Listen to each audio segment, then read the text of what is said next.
Hello, everybody. Hello. It's like day 13, day 14. And so we thought we'd just give you an overview of the journey for a start. We went to the lounge in Vancouver. It was quite nice. The food was quite good. That was pretty good. And then we had the flight. It was 14 hours on Air New Zealand. Really good. Very friendly staff, and the food was not bad. Yeah. Greeted with glass of champagne. But the beef. And the beef was nice, etc. So we had a good flight, and yes, we arrived early in the morning. early in the morning. And luckily, the bed and breakfast is really flexible, and he's a nice guy, isn't he? Well, Fully appointed and with a very accommodating host. very nice host. He was up at 6 o'clock to open up for welcome us us. and welcome us, so that was really good. Okay, so what do we know about New Zealand? We went to the Maritime Museum, and we discovered that New Zealand was the last island that was inhabitable to be inhabited by humans, and that was in the 14th century, and it was Polynesian people coming here from Hawaii, and Europeans didn't get here until the 17th century, and the first one was Tasman, which is what Tasmania is named after, and he's a Dutch explorer, and that's how it got its name. So it's New Zealand, Zealand being a region of Holland.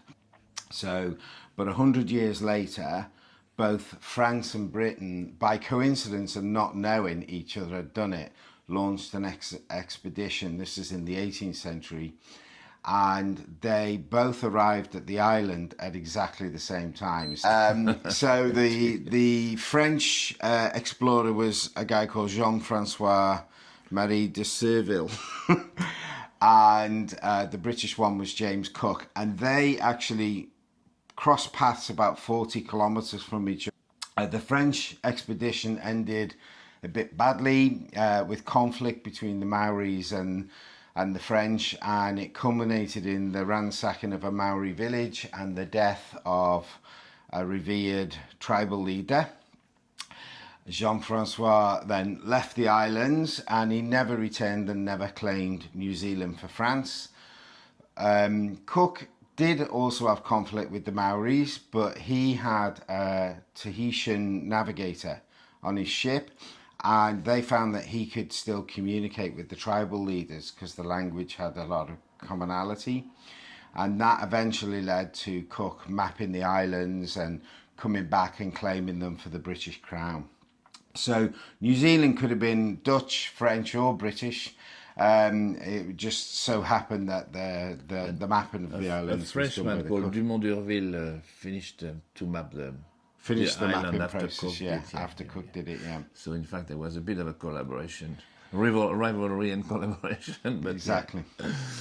And then what followed after that was like 100 years of conflict. They call it the Maori Wars, and that sort of culminated in a treaty, the Treaty of Waitangi, and that's meant to be the foundational document for the nation, but it's still a big conflict because the Maori version of that document retains sovereignty of the land with the Maori people, and the English version of the document says sovereignty is with the British Crown. So they're still arguing about it today.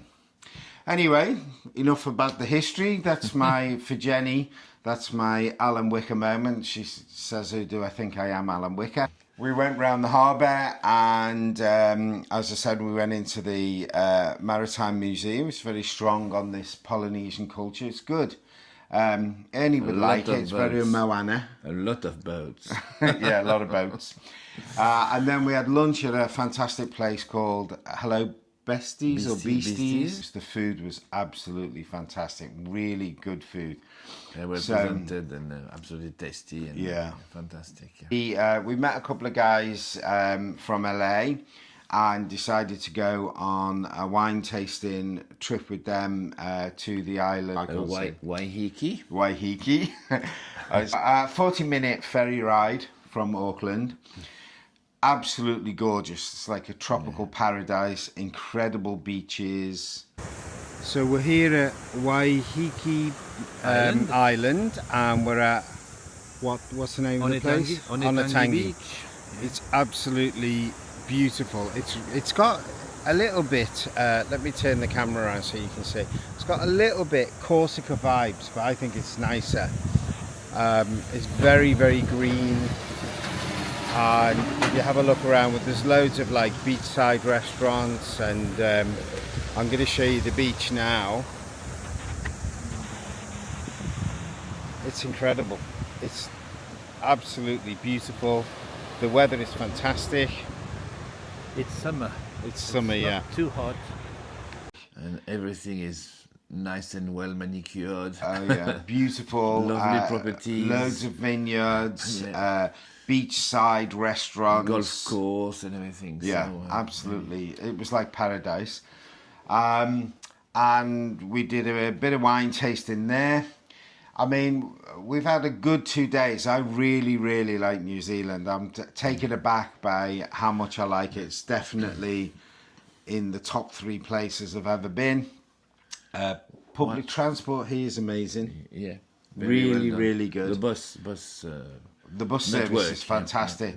Really good information, in contrast to Vancouver, where we struggled. One thing is very, very constant when you travel, etc. They warn you about protecting the environment and protecting against pests in particular.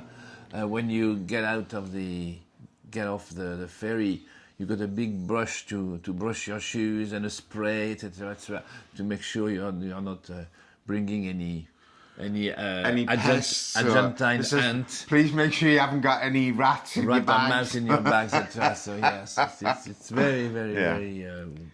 They're very focused on the environmental things. Anyway, that's it for today. We're going up Mount Eden today, which is a volcano that last erupted 28,000 years ago. We're going to go and see the crater and that kind of thing. So we'll give you an update on that tonight or tomorrow. So that's it, guys. Bye. Bye.